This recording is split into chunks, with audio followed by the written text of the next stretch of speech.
What can you grow with 6 to 8 inches of rain per year?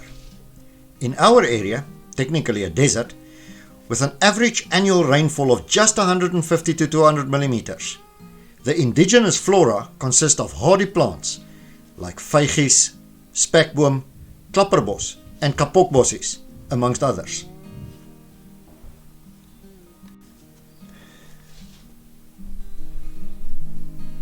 These plants do not die and decompose into natural compost.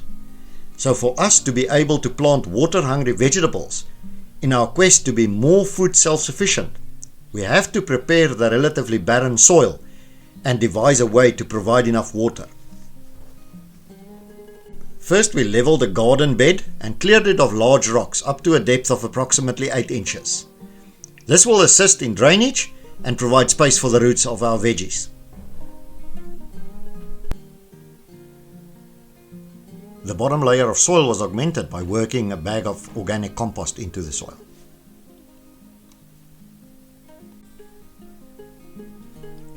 Next, we demarcated the garden bed with cinder blocks before we carried in some topsoil from the dry riverbed down the hill. While we were preparing this garden bed, I was reminded of a phrase from the book World Made by Hand by James Howard Kunstler. And it goes like this: it's a world made by hand now, one stone at a time, one board at a time, one hope at a time, one soul at a time. That describes our journey quite well. Our initial garden bed is only 3 square meters. We will extend that soon, but we do not want to miss the beginning of spring planting season. Once the bed was up to about the top of the cinder blocks, we added another layer of compost ready to soak some goodness into the soil. To prevent fast evaporation, the garden bed will remain covered with some hessian or burlap, which will be replaced with mulch once the vegetables have germinated. Watering will be done using drip irrigation. A constant 1 liter per hour flow per drip opening will be dispensed, and there is an opening every 30 centimeters. Pressure is regulated using an inline tap. We did rupture the drip tape due to overpressure before I installed the tap.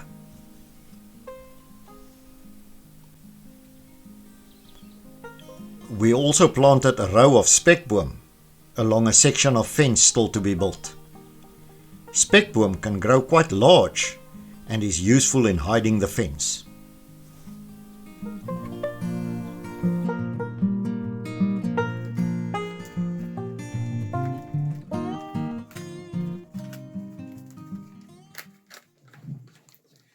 For germinating our seeds, we've considered various options. We've looked at these biodegradable planter pots, traditional planter trays, and even egg trays as a biodegradable planter tray. But then on Livingseeds Farm's YouTube channel, we saw an option of using a newspaper paper to make a planter pot, which is also biodegradable. You plant the seedling into the ground without taking it out of the pot. Livingseeds Farm sells a planter pot maker, which is a tool to make it easier. But then we found on YouTube a lady showing how to make little origami planter pots out of newspaper. So this is what we'll be doing for our seedlings for the first year, and we'll be trying that and reporting back on how that works. The germination mix that we'll be using is also from Livingseeds Farm. Thank you, Sean, for all the information you share on your YouTube channel. The Livingseeds Farm germination mix consists of palm peat, earthworm castings, perlite, and vermiculite. And apparently, Sean says they get excellent results with this, and that's what we'll be putting in our planter pots for germinating our seeds.